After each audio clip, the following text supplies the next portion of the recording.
Hello everyone and welcome to Valinko's channel. In today's video I will show you how to fix slow keyboard response in Windows 11. And now, let's get started.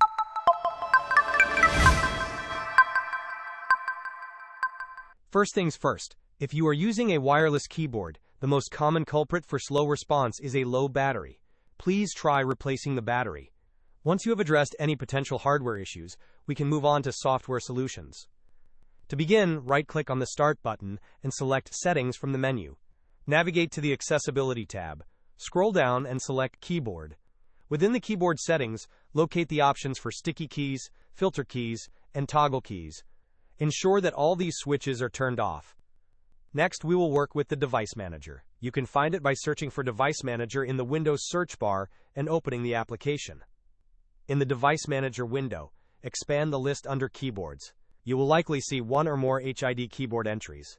For each HID keyboard listed, right-click on it and select Update Driver. Choose the option to search automatically for drivers. Repeat this process for all HID keyboard entries. Hope this was helpful. Don't forget to like and subscribe if you enjoyed. As always, thanks for watching and I will see you in the next video.